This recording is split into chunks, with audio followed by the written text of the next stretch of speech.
Good afternoon, everyone, and welcome for today's session. Thank you for taking the time to join us for this webinar, which is Hardware Security Models, the Foundation of Cryptographic Security. In today's digital world, we are seeing encryption everywhere, from banking transactions and APIs to cloud platforms and digital identities. As organizations scale to adopt this encryption to their ecosystem, here's a million-dollar question. Is encryption alone really enough to protect our data? And that's exactly what we are going to explore in today's session. So before we begin, let me quickly introduce the speakers. We have with us Mr. Gaurav Soni, who brings extensive industry experience and has worked closely with organizations across sectors to strengthen their security infrastructure and address real-world cybersecurity challenges. And joining him is Harsh Rane, our subject matter expert for today's session, who specializes in cryptographic security and will help us understand the technical foundations behind HSMs and how they enable securely the key management systems. Together, we'll walk through both business perspective as well as the technical aspects of the sessions. Yeah, so Gaurav, just to begin with, today we see organizations investing heavily in encryption and data protection mechanisms. From your vast experience, can you explain how is encryption being implemented across these industries, and along with that, also use cases for that? So thank you, Sharda. Yeah, thank you, Sharda. Thank you so much, and thank you everyone for joining this session. As Sharda mentioned, we are going to talk about hardware security module. But before even we go ahead, I would actually like to take you back and understand why this topic is even important, or why this topic even matters today. So because unless we understand the problem clearly, the solution won't really make any sense. So let's start with what is happening in the industry today. So let's move into the next slide, please. Okay. So here's a quick look at what we are going to cover today. So we will begin with the reality check on encryption. Then we will move into why cryptographic keys are becoming a real point of concern, and eventually understand how organizations can solve this problem with hardware-backed security. So I will start with the industry perspective, and then Harsh will take you deep dive into the technical side of the aspect. So let's begin now. So let's move on to the next slide, please. So if you look at today's digital ecosystem, encryption is everywhere. So, every time you make a payment, you log into an app, you use an API, or, you store a data in the cloud, encryption is working at the backend or in the background. Organizations today are encrypting their customers' data, their financial transactions, APIs, and microservices. Even the internal communication which is happening, it is encrypted. And this trend is only growing. So in fact, industry reports suggest that over 90% of the organization are using encryption in some or the other form. So basically, encryption is no longer an option now. So it is a baseline requirement. And this brings us to an important question: that is encryption alone, enough? Move to the next slide, please. Okay. Let us understand the myth between is encryption equal to security. That means, it is an assumption across the industry that if my data is encrypted, so it is considered to be, is it secure? But in reality, it is actually not entirely true. Why? Because encryption definitely is important, and there is no doubt about it. But what happens in encryption in itself does not guarantee entire security of the data, because encryption depends on a very critical factor or a very critical element, which is the key. So if the key is protected properly, then even the strongest encryption becomes, if the key is actually not protected properly, then the encryption becomes ineffective. So the real question here is that, are we actually encrypting our data? So, but rather it should be how well are we protecting the keys which are behind the encryption. So let's move on to the next slide.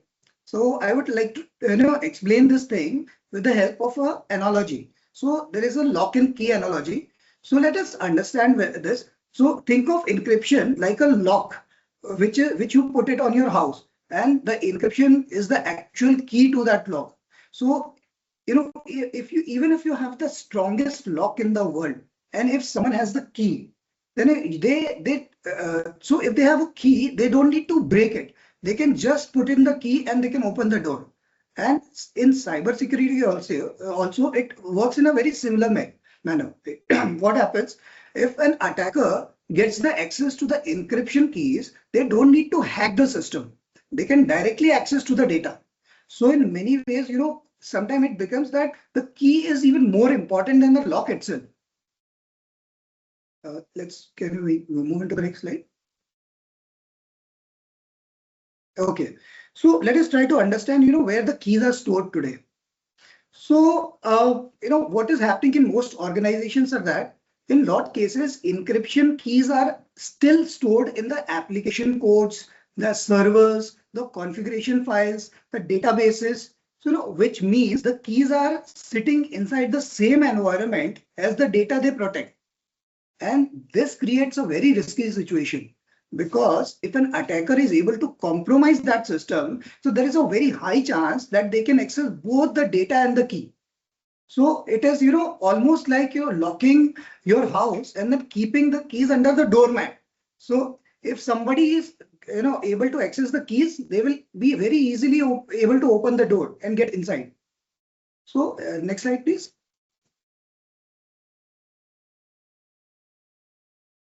So what happens if the keys are not properly managed? So when an encryption keys are not managed properly, so the risk increases significantly. So what happens that what kind of risk are we talking about here? First is the data breaches, where actually the attackers are able to read the entire data. Second, what happens? There are insider threats, where the employees or even the admins who have the access to the systems, if they misuse their access. So this is and the third thing is that there are compliance issues, where the required rules and regulations are not properly followed by the company or by the people. And this is not just a theory. In many studies that show that data breaches actually happens because of the keys and credentials are compromised, and not because the data is encryption is broken basically. So what happens? Encryption alone. So weakness is not the encryption. It is how the keys are handled. So next slide, please. Okay. So now think what will be the impact if the keys are compromised. So if an attacker gets the access to the encryption key, so they don't need to spend time in breaking the algorithm. What they can do is that they can directly read the sensitive customer data. They can access the financial information of the company. They can even modify or misuse that data. So, and for the organization, actually what happens, this consequence can be more serious. So it can actually, can be a loss of customer trust, because the customer's data is being compromised. There can be financial losses to the organization, or even they can face regulatory penalties. So in simple terms, if I say, so it is like giving someone the master key of your entire business. And once this happens, the damage it's very difficult to control the damage. So this is the scenario if actually the keys are compromised. So all these things can happen to the organization and then individual as well. Let's move on to the next slide. Okay. So talking about which industries are at a higher risk in case of any risk, or in case of when there is a compromise of security. So which industries are at risk? So first of all, the banking and the payment industry. Why? Because they use strong cryptographic protection for securing their transactions and their financial data. Second is the fintech platforms, because they have wallets. They require strong protection for their wallets, for their APIs and the user information. What they it's contained in their applications or their platforms. Another industry or another entity is the government systems or the government departments, because government departments, to name a few, like municipal corporations, government hospitals, some state-run departments, there are huge. They're actually handling in huge citizen data, or those are the sensitive citizen data, you can say. So again, they also require a strong cryptographic protection. Other entities are PKI and certificate ecosystems. So they also require strong cryptographic protection for ensuring trust on the internet. And this is just not theoretical concern. So we have already seen the real world cases where the weak key protection has led to major damages. So just to name a few, in recent past, actually, there has been a there has been a breach in 2022 in Uber. So what happened there, that the attackers were able to get the employee credentials through dark web, and even though the system was basically, it was multi-factor authentication enabled, but what happened, the attackers used this MFA fatigue, which they send multiple spam requests to the user, and the employee was getting multiple requests from the attacker. And at one point, the employee got tired and he clicked approve. And that's when the attacker got the access to the system, the internal systems. So in this particular scenario, what happened? There was no hacking of the encryption, but they tried to misuse the access. And the similar type of a situation happened in 2019 with the company called Capital One, where the firewall was misconfigured and the attackers were able to exploit that and access into the internal systems. So they got access to the sensitive data which was stored in the cloud. And again, the scenario was same. Why? That they did not broke the encryption, but there was an access control failure. So what happens? Attacker nowadays, they don't break encryption. They find ways where they can find the keys and credentials. So they find the place where the keys and credentials are stored, exploit that, and that is what is happening nowadays. So it's not an encryption failure, or encryption is not broken. Modern breaches happen because not because of the encryption failure, but they happen because the access is compromised. And this is exactly why the industry is now moving towards the hardware-backed key protection, where the keys are never exposed to the application or the system environment. So on a broader level, if we talk about a broader level, data breaches are today are becoming extremely common, and they're affecting a lot of millions of users of the industry. I'm sorry. Okay. So they're affecting millions of users, but what happens? So, okay, the financial system, from the financial system, basically, it is impacting to the cloud platforms, and also the consumer applications are getting impacted. So what happened? These industries, for these industries, it is getting wrong is not an option. And exactly in this situation, it is important that the need for a hardware-backed solution or a foundation of trust comes in. So this is about the about the encryption. Over to Shada. Thank you for sharing your views. So clearly, encryption alone is not enough, and the real challenge lies in how we protect and manage the cryptographic keys, which are again the heart and soul of these encryptions. So this brings us to the next important question. So if software-based approaches have these limitations, what kind of a solution does the industry actually need to establish this trust in cryptographic systems? And then I would also like to call Harsh to share his insights on the same.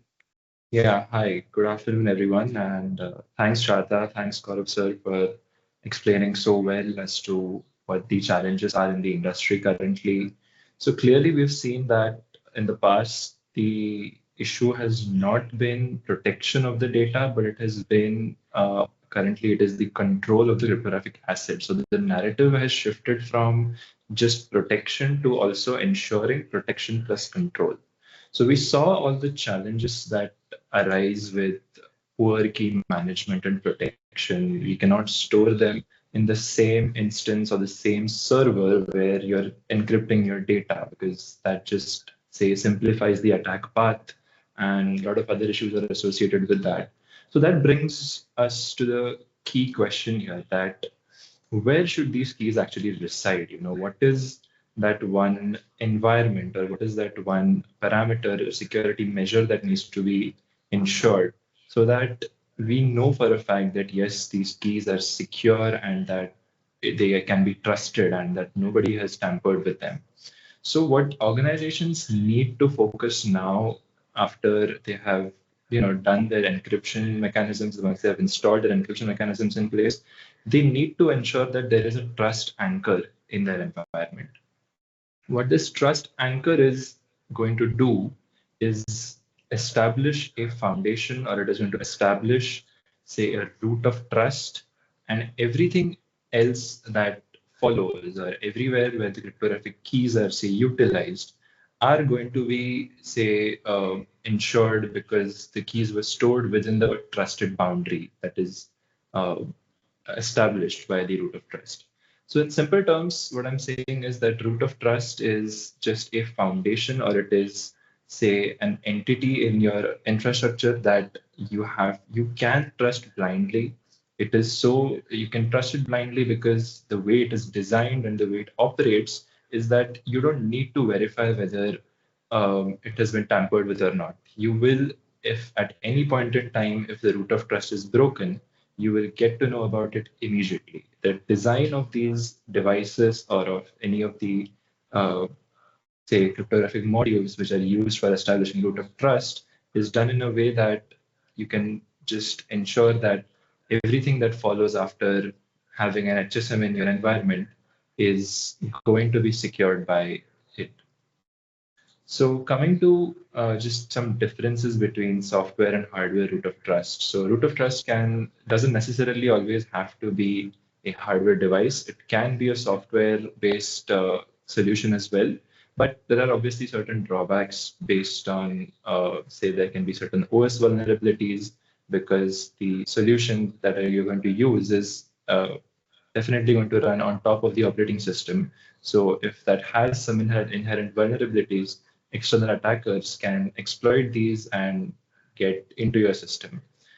If you're storing your cryptographic keys in a software root of trust environment, they are for sure going to somewhere, so at some point or the other, end up in the, say, non-volatile memory, or in the RAM. So in that case, you are going to, say, have issues with memory exposure. And software root of trust, since it heavily relies on admin credentials and access permissions, if credentials are compromised, your software root of trust doesn't necessarily ensure the right amount of security. Compared to that, when we talk about hardware root of trust, your environment in which you're placing this device that is establishing the root of trust, that environment itself is protected and isolated. That is the first step towards ensuring that these devices will never be tampered with. Even if these devices do end up getting tampered with, there are very, very strict and well-defined measures for tamper protection. There is tamper evidence, there is tamper resistance, there is even tamper active protection. We will touch upon these points in the slides to come. And obviously, within these devices, the keys that are stored and all the cryptographic operations that are performed, the configurations and software that it runs on is obviously designed in a very, very secure manner as well. So that is why hardware root of trust is definitely something that is much more preferred solution compared to software root of trust. So I just felt like it was critical, or it was important to touch upon root of trust before we actually get to what HSMs are and what they do. So a hardware security module, simply put, is nothing but a purpose-built hardware appliance. It is a device whose sole purpose is to ensure that your cryptographic keys are protected in the most secure manner possible. So the reason why we can trust the HSM, or why we say that once you store your keys in the HSM, they are for sure going to be protected in the most proper way is because of how these devices are designed. So the design principle that uh, I would like to touch upon here is called privacy by design. So any hardware security module, inside it lies a certified cryptographic boundary. So the certified cryptographic boundary is where the cryptographic module inside it is the heart of the HSM. It is going to perform all of your cryptographic operations. And the way that the cryptographic module functions is that all these operations take place inside this boundary. At any point in time, you cannot have your cryptographic keys transported out of this cryptographic boundary in a usable manner. So all of the requests, say, be it for encryption, decryption, or if it is signing or verification, they need to take place inside the cryptographic boundary. In that way, we can make sure that, yes, these operations are secure. The device itself, since it has got tamper protection mechanisms, it is the operation is happening inside it, so it's not getting tampered with. So since HSMs are such a critical component of any infrastructure, it is performing a very, very important role of protecting your cryptographic assets, your cryptographic keys. So they are designed as per some very strict standards, and the very strict design principles need to be followed and guidelines need to be adhered to while you design and develop your HSM. So there are two globally known compliance standards or compliance models that are followed mainly. So one is FIPS, that is Federal Information Processing Standards. This standard is specified by NIST. NIST is National Institute of Software and Technology. It is a US government agency which has introduced the standard. So that is one, and the another one is common criteria, which is predominantly say present in the European market, because it is a European standard. So just to touch upon the differences in between FIPS and common criteria, when it comes to looking at how the cryptographic keys are protected, that is where the FIPS compliance is, that is what it focuses on more. So the FIPS compliance mainly talks about how the keys are protected. It doesn't, talk at length about the entire ecosystem or the way in which you've developed your HSM, the way in which you're testing it. Those guidelines are not as well defined or not as rigorous as what I mentioned in common criteria. Common criteria, it's being a European compliance, they focus on more than just the ways in which the keys are stored and protected. It has a more broader outlook as to how you're developing a solution, how the communication channels are developed and established. So a more well-rounded approach towards testing and certifying these modules is what is mentioned in common criteria. But that being said, the latest guidelines that FIPS has released, that is FIPS 143 certification guidelines, these are not just based on NIST recommendations, but they are based more on the ISO standards as well. So that is a push by FIPS to have a much more broader approach and well-defined testing standards and mechanisms to certify HSMs. In the Indian market, we have seen that the compliances that are there, that is, say, UIDAS compliance for Aadhaar Data Vault or DPDP compliance or any of the SEBI guidelines, you will mostly see the FIPS compliance being present. So I think we can just quickly go over the various levels in which the FIPS compliance certifies any cryptographic module. So if you wish to attain a level 1 certification under FIPS, then that is purely for software modules only. It doesn't talk much on any physical security requirements. If you are looking to get a level 2 certification, then you need to have mechanisms in place for tamper evidence. That is mainly your tamper resistant coatings and other physical locks on the hardware security module or cryptographic module. And in terms of the access control, you need to have basic role-based access control mechanisms. Most hardware security modules, though, are level 3 compliant. So FIPS 142 level 3 or FIPS 143 level 3 now currently are what HSMs need to be compliant with. So here the level 3 standards talk about tamper resistance mechanisms. So in case the hardware security module is detecting any attempt by an attacker to break into it and get access to the cryptographic material, it will zeroize immediately. So it has got those sensors, it has got the triggers to detect these anomalous activities and act accordingly. Apart from that, it also talks about role and identity-based access controls, and it needs a separate interfacing for all of the critical security parameters. So managing the keys, managing the entropy for your TRNG modules inside the HSM, all of the interfacing for these needs to be done in a very, very isolated manner. So it builds up on each level. The security requirements, they build up.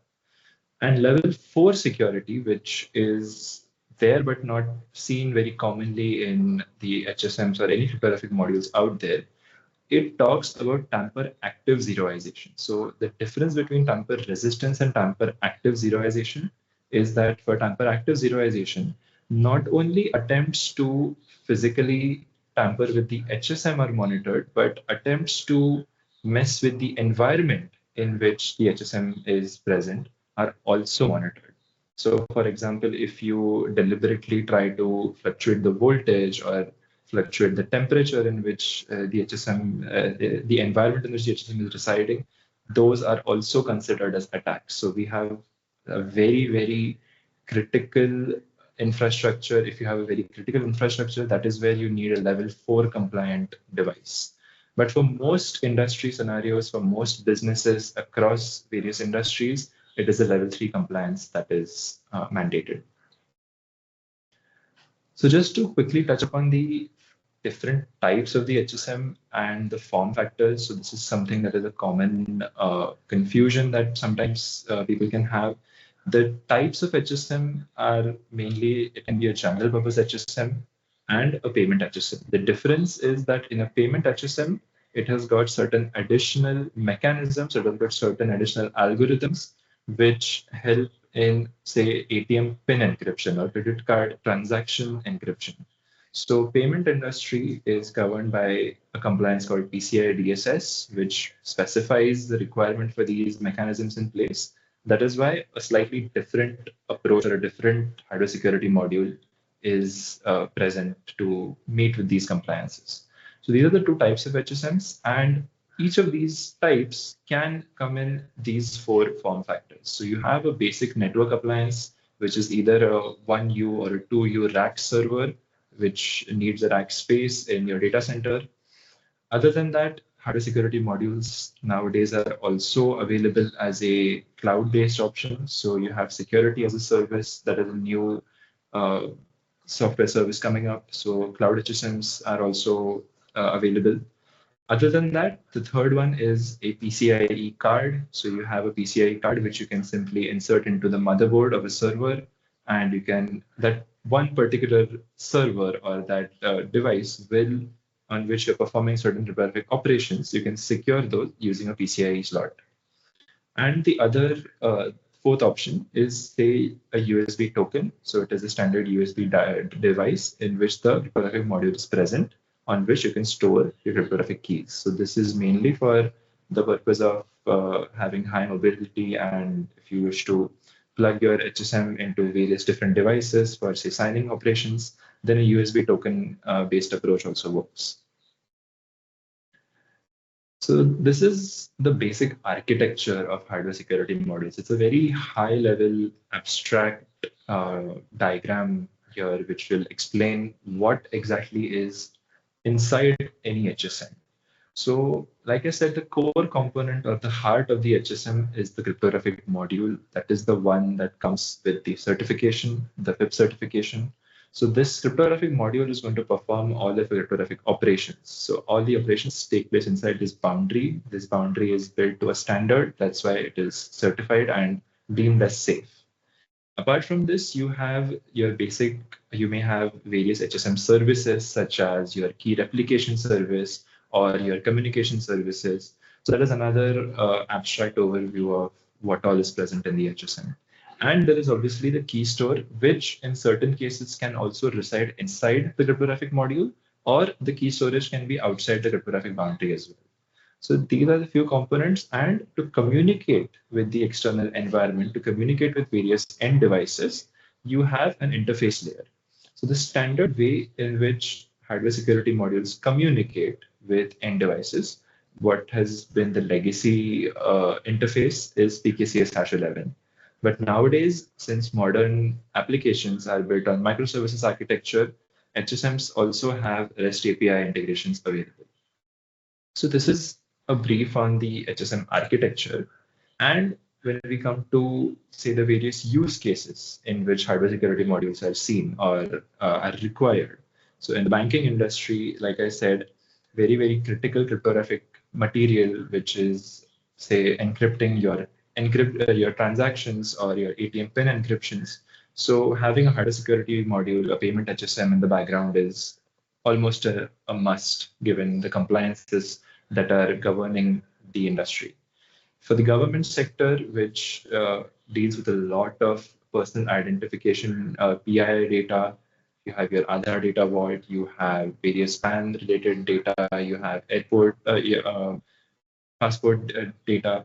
So any historical records that government entities or departments are storing, even if they're having encryption in place, it is recommended to have the hardware security module for key protection. In the enterprise space also, you have e-commerce platforms, various other solution providers and vendors, which are actively dealing or actively capturing customer information. That is where HSMs are again required.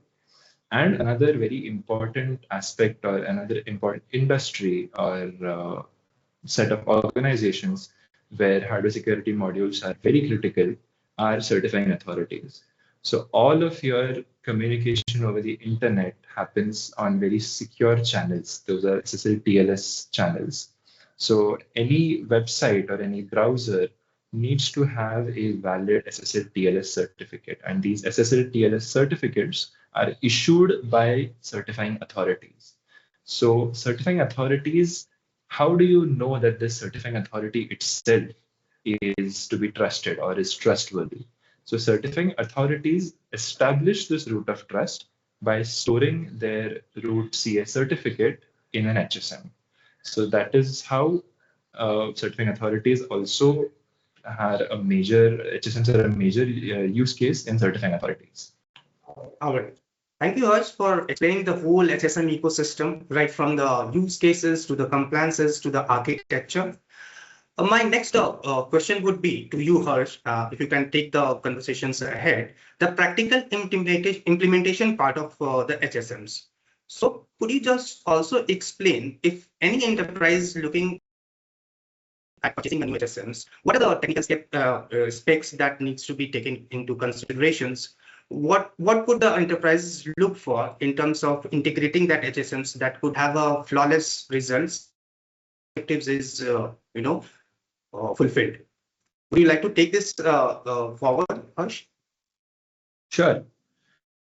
So when it comes to choosing an HSM for your business or for your organization, there obviously the first thing needs to be considered is the compliance. So if you are falling in an industry or if your business it needs to meet certain compliances, and if it says that you need an HSM, then you have no choice but to procure one. Now, when it comes to when you have to decide which HSM, these are the few things which are commonly seen as the deciding factors. So when it comes to, say, security strength, again, if your operation is very, very critical, if it is a critical defense operation or something which requires the highest level of security, then you need to look at parameters such as whether the keys are being stored inside the cryptographic module, whether the algorithms that the HSM is supporting are the latest, most relevant algorithms, and they're not the outdated ones or the algorithms that are deemed as vulnerable. So the security strength of the HSM is dependent on these factors. Another thing that I would like to touch upon here is we are obviously looking at a future in which quantum cryptography is going to be a major challenge.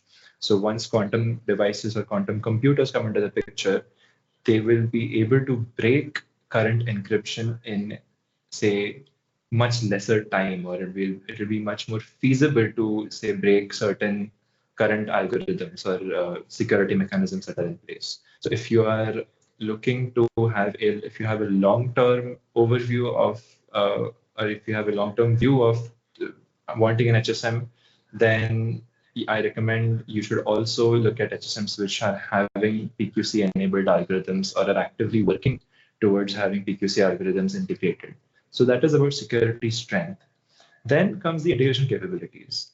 If your current, say, solutions, or if your current applications are running on, say, some legacy interfaces or on PKCS 11 stack, if you have the capability to integrate it, then most of the HSMs will support that.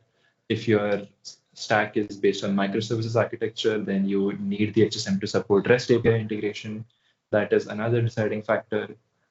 Then comes the scalability. So currently, if your organization is dealing with an X amount of data, or if you need an X throughput, 5 years into the future or 10 years into the future, if that throughput is going to scale, say 10 times, 15 times, then you need to have that oversight and you need to decide whether the HSM that you're procuring is going to be able to support that much of throughput. So TPS, transactions per second, is a standard measure of the HSM performance. So that is one point. And also in terms of the scalability, if your organization, if only one department in the organization is currently having, say, a need for cryptographic encryption, and going forward, if there are going to be multiple departments in your organization which are going to need the HSM to store the keys, then can you have that level of partitioning, or can you scale a single device to, say, serve the needs of multiple departments in your organization or multiple teams? So scalability and performance are also two very, very important factors when it comes to choosing an HSM. So once you have made the decision, there obviously will be certain implementation challenges, because these devices are going to handle a lot of critical processes and critical data. So you need to make sure that before you're integrating an HSM into your environment, you need to have the right visibility as to where the keys are currently present. So if you have a challenge of not knowing where most of these keys are present, who is the owner, or what department is utilizing what keys, then all of that needs to be collated into a single place before you can actually integrate the HSM and let it take over the security aspect. Another thing that needs to be looked after, obviously, is, say, a scenario in which your HSM environment goes down. So if you are having the HSM in your data center, in your DC environment, and if DC shuts down, you need to have certain failover or a backup environment in which you need to have another HSM maybe, so that your business continuity is not affected. So break glass scenarios are also something that are very important to ensure that your businesses are not affected. And another challenge, that is the support. So if an HSM vendor is, say, not providing the required amount of support at the time of integration or implementation, then that can be a big challenge as well, because we have seen scenarios in the past where the businesses or organizations don't, or the technology teams rather, they are not, say, used to integrating PKCS hash 11. So that is a challenge. So if you need a lot of initial hand holding, then that is again an implementation question that you need to look after. Then just to zoom out a bit, I mean, we've been talking about hardware security modules in this entire webinar, but just this question does come up sometimes, that whether or not do you really even need an HSM? What is your end use case? What is your compliance requirement, or how much of a risk it is if you don't have an HSM in your environment? So these two deciding factors, that is the compliance, like I said initially, if you're in a regulated industry, or if there is a compliance which specifically dictates you need an HSM, then it's a no-brainer. You have to acquire it, or you have to procure it. If at all the compliances don't directly dictate an HSM, then you need to evaluate the risks of not having an HSM. If you're having adequate security measures in place, if you just need external key management to be looked after, then in these scenarios, maybe a KMS also would suffice your requirements. But what we recommend, or what the best practices are, is to have the hardware security module and the key manager both work together. The benefits of this are that your HSM is going to look after the security of the keys, and the KMS is going to look after the flexibility. So we saw earlier how, because of the privacy by design principle, this kind of sometimes creates a bit of a choke point. All the operations taking place within the cryptographic boundary of the HSM, you're for sure going to add a certain amount of latency on top of your operations. So if you're looking at high volume encryption and you need minimal latency, then just having an HSM in your environment may not be the right approach. So in this case, you have the HSM in the background that is going to secure your master key, and your key manager that is going to actually perform what is called as key federation. So it is going to hand out the key to the end application to perform the encryption decryption operations, and it is going to store that key back in the key manager's database. And the key manager's database in the background is going to be encrypted by the key that is stored in the HSM. So it is like envelope encryption. It happens in stages. And like I said, if the HSM is the root of trust, if that is storing the master key, then everything else that is, say, a consequence of having that master key in the HSM can be deemed as safe. Gaurav, sir? Yeah, hi. Thank you so much, Harsh. So before we move to the final takeaway, I would like everyone to take a moment and reflect on this. That we have spoken a lot about encryption, keys, securities, but in your own organization, do you actually know where all your encryption keys are stored today? So are they sitting in applications, servers, or the cloud environment? And more importantly, are they truly protected or just they are encrypted? So because, as we discussed, encryption alone it does not guarantee a security. So it doesn't, if it is only encrypted, it does not guarantee the security of the system. But if the keys are accessible, then the protection is only on the surface. And this is the reality in many organizations that are facing today, that they have encryption in place, but they don't have complete visibility or control over their keys. And that's exactly is the gap that need to be addressed. So the final takeaways, so to summarize this discussion, so first thing, the encryption is very essential, but by itself, it is not enough. So secondly, the real controls lies with the cryptographic keys. So if the keys are compromised, the entire security model breaks down. So third, what happens? Many of today's risks are not due to the weak algorithms, but due to how the keys are stored, accessed, or managed. So this is the reason why, this is the final reason of, encryption being compromised. And finally, to truly secure the modern system, organization need to have a strong foundation of trust. So not just at a software level, but at a hardware backed level. And that is where the solutions like hardware security modules or HSM come into picture. So to ensure that the most critical asset, your keys, are protected in a way that even if the system is compromised, they remain secure. So with that, I would request Sharda to please take it over from here. Yeah. Thanks, Gaurav, and thanks, Harsh, for giving us such wonderful insights on HSMs, their compliance use cases, and other things. Today, in this session, we highlighted three important realities. One, that encryption is just not enough. The real foundation of security lies how securely the keys are generated, stored, managed, and rotated. We also understood the HSMs as a hardware root of trust, ensuring that even when there is an unprecedented events in terms of critical hacks and everything, the most critical assets the keys, they remain protected with the HSMs. And finally, we saw organizations, how they can move from the theory to the practice by adopting right solutions and building a strong cryptographic infrastructure. We hope this session gave you a clearer perspective on strengthening your organization's security and compliance posture.